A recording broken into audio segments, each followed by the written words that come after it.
반갑습니다. 저는 색소폰을 연주하는 주역 인문학 강사 이태형입니다. 인사 올리겠습니다. 존경하는 국민 여러분, 요즘 코로나 때문에 무척 힘드시지요? 저도 사실은 엄청 힘듭니다. 이거 요즘 집회가 안 되니까요, 쩐이 안 생기고 쩐이. 그래서 우리 집에 쌀이 다 떨어져 갑니다. 큰일 났습니다. 또 그거는 그렇다 하더라도 저에게는 그 4살배기 손주가 있습니다. 이 손주를 보고 싶을 때 못 보는 그것도 참 무척 괴롭습니다. 얼마 전에 그 코로나 사태 나기 전이죠. 그때 우리 사회에서는 그 아파트의 단절된 문화 이런 것을 극복하기 위해서 서로가 소통하자, 잘 소통하자 또는 인사 잘하자 하는 그런 캠페인 비슷한 게 있었지 않습니까? 그런데 요즘은요, 말도 못하게 흰 천으로 입을 확 가려버리고 또 이웃을 이상한 경계의 눈으로 이렇게 봐야 되는 진짜 이상한 세상에 우리가 살고 있는 것 같아요. 여러분 그렇지 않습니까? 며칠 전에 TV 뉴스에 보니까 코로나 때문에 우울증 환자가 또 그렇게 많다네요. 예, 제가 오늘 이 자리에 선 것은 이러한 경제적인 문제, 심리적인 고통을 확 날릴 수 있는 고품격의 정보를 제가 가져왔습니다. 여러분 궁금하시죠? 예, 참 이게 그 영상 강의만 아니면은 여러분들하고 이렇게 박수로 교감하면서 참 좋았을 텐데 그게 아쉽습니다. 자, 지금부터 제 이야기 보따리를 털어놓도록 하겠습니다. 지난 과거 역사를 이렇게 우리가 되돌아보면은 인류는 숱한 그런 고비를 넘겨왔습니다. 우리 삶도 마찬가지죠. 인생 고비, 12고비, 그 아래란 고비를 힘겹게 넘어왔지 않습니까? 지금도 힘들게 그 아래란 고비를 넘는 분들이 참 많습니다. 그런 고비를 잘 넘기고 나면은 인류 문명은 또 이렇게 한 단계 도약하게 되고 우리 개인의 삶들은 또 한층 성숙하는 그런 계기가 되겠죠. 자, 이런 고비를 다른 말로 표현을 하면은 마디라고 이야기할 수 있을 것입니다. 마디를 한자로 쓰게 되면은 이렇게 쓸 수가 있겠죠.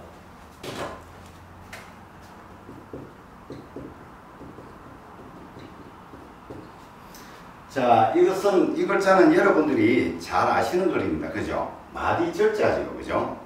마디절자를 가만히 보면은 위에는 대나무 죽자가 있습니다. 그리고 아래는 고적자가 있죠. 고적자가 주는 의미는 안 맞다 하는 그런 뜻을 내포하고 있습니다. 그래서 이거를 풀어보면은 대나무가 수십 메다 잘 성장하기 위해서는 알맞은 마디가 있어야 된다 하는 그런 뜻이 되겠죠. 이해가 가시죠? 예. 그런데 이 대나무도 참 생명이 있는지라 마디가 형성될 때는 굉장히 고통스러워한대요. 그래서 이 마디를 잘 형성하지 못하면은 나무가 굽어지고 휘어져서 또는 왜소하게 자라서 쓸모없는 나무가 된답니다. 쓸모없는 나무는 어떻게 됩니까? 버려지잖아요. 그 버려지는 나무는 갈 때는 한 군데밖에 없습니다. 땔감으로 아궁이 행위겠죠. 그죠?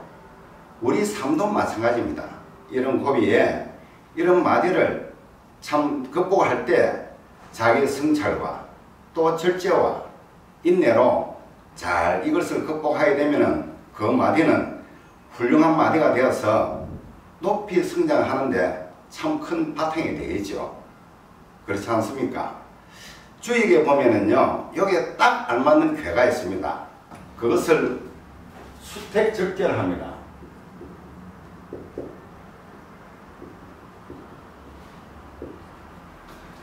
이 괴상을 쓰면은요, 괴의 모양을 쓰면은 이렇게 쓸 수가 있습니다.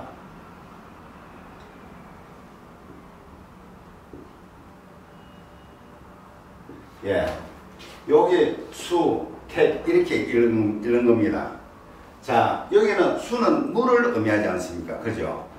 주익에서 물은 두 가지 의미가 있습니다. 첫 번째는 하늘의 은택을 이야기를 하죠. 초기 농경사회, 그러니까 아주 원시 농경사회에서 인류는 농사를 지을 때 천수답에 의존할 수밖에 없었습니다.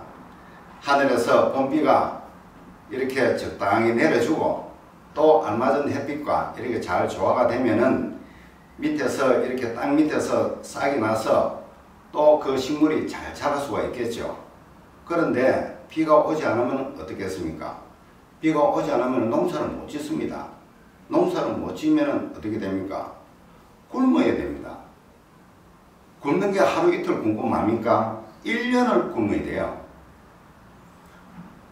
그때도 뭐 요즘 애들 이야기하는 것처럼 밤이라도 끓여 먹지 그렇게 이야기할 수 있겠습니까? 얼마 전에 TV에 보니까 그 기부금 단체에서 광고를 합니다. 거기에 보니까 참 유명 탤런트가 아프리카 난민 그 갓난에 배 볼록하네 못 먹어서 배가 볼록한 그 애를 안고 애처로운 눈으로 이렇게 보는 장면이 아마 여러분도 기억을 하실 겁니다. 그 당시에 농사를 못 지으면은 모두 다 그렇게 되는 겁니다. 그래서 비는 곧 그들의 농부들의 생명과 같은 것입니다. 그래서 하늘의 은택이라 이야기를 합니다. 이해를 하셨죠? 예. 그 다음에 물이 주는 두 번째 의미는 험난함을 이야기를 합니다. 예를 들면은 올여름 장마 때처럼 비가 와도 너무 옵니다. 그때는 큰 물이 져가지고 애써 지어놓은 농산물 다 피해를 입죠. 심지어는 인민피해까지 옵니다. 그때는 하늘의 은택이 아니라 아주 위험한 것이 되죠. 험난한 것이 됩니다. 그래서 두 번째 물이 주는 의미는 험난함을 이야기합니다.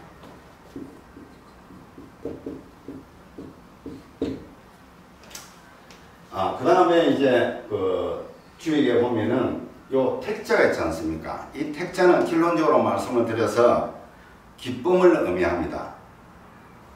초기 농경사에 사람들이 농사를 짓다가 이래 보니까 지혜가 생긴 거예요. 갈수기를 대비해서 미리 큰 그 연못을 만듭니다. 즉 저수지지요.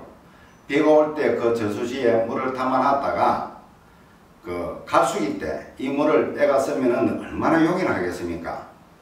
그래서 농부 입장에서 볼 때는 이 저수지는 기쁨의 대사인 것이죠. 그래서 기쁨을 의미합니다. 자, 그러다 세월이 많이 흘렀습니다.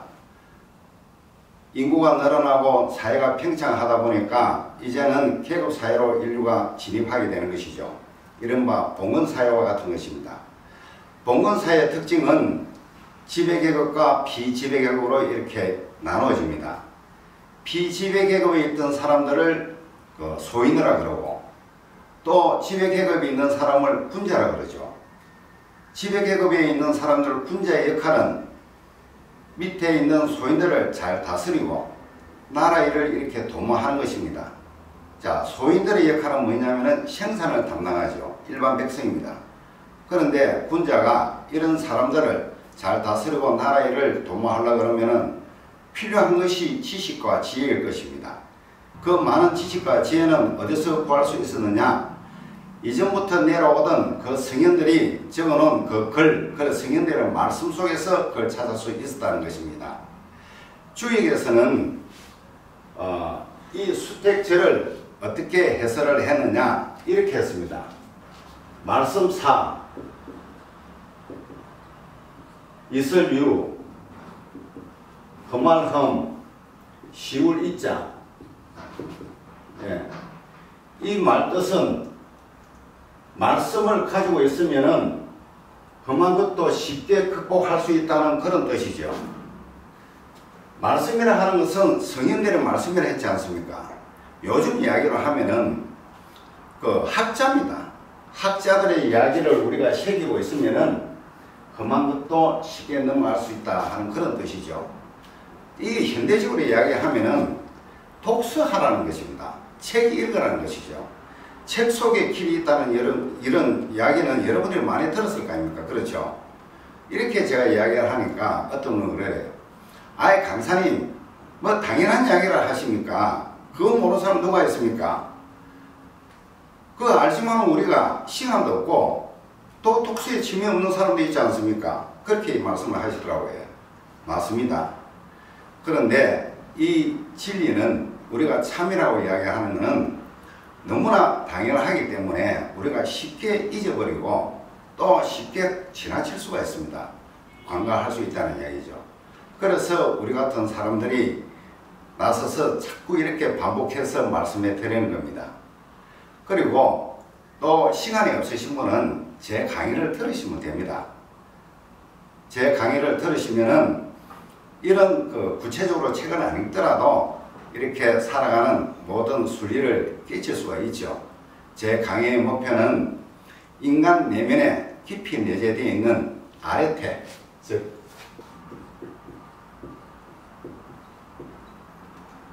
아레테는 탁월함을 이야기합니다. 그 탁월함을 개발해서 제가 이야기하고자 하는 말을 니체가 참 잘 표현했던데요. 우보면시를 창조하는 것입니다.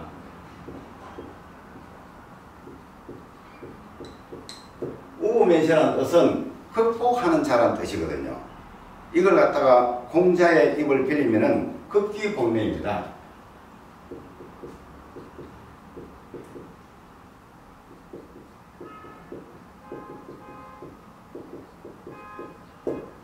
말이 좀 어렵죠, 그죠? 말하는 저도 어렵습니다. 예. 그런데 제가 이 강의를 여러분들이 듣게 되시면은 제 말이 잘 이해가 되어서 귀에 잘 들어오실 겁니다. 뭐 조금만 이렇게 시간이 지나다 보면은 저하고 소통도 잘 되겠죠. 그죠?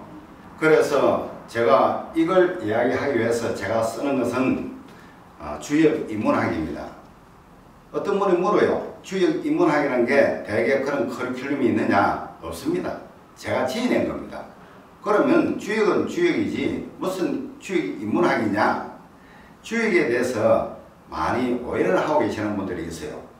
참 주역은 아주 어렵고 올드하고 또 점치는 책이 아니냐 그렇게 이야기하시는 분들이 많습니다. 그런데 그 말이 다 틀린 건 아닌데요. 조금 각도가 빗나갔습니다. 제가 조금 전에 이 수택절을 이렇게 풀어보니까 여러분들이 많이 어렵게 느끼시다가요. 쉽죠? 예. 그리고 주역은 물론 5000년 전에 기록은 되었습니다만 지금 이 시대에 이 책을 살펴보더라도 거기에는 굉장히 세련된 지혜들이 많습니다. 이 책을 점치는 책이라고 누군가 이야기를 하는데요. 그 말도 맞기는 맞아요. 그런데 옛날에요. 공자께서 주유천하를 끝내고 말년에 이 주역에 몰두했을 때 그 제자들이 묻습니다. 아니 고명하신 그 스승님께서 한갓 그 점수에 그렇게 몰두를 하십니까? 그렇게 물었을 때 공자께서 대답하시기를 주역은 대우주의 원리와 자연의 법칙과 여기는 심오한 철학이 들어있다. 이래 하시면서 옛날에는 글을 어디다 썼냐 하면은 대나무 있지 않습니까? 자, 이것이 대나무입니다. 대나무. 대나무를 쪼개서 그 표면에다가 이렇게 글을 새겼지요.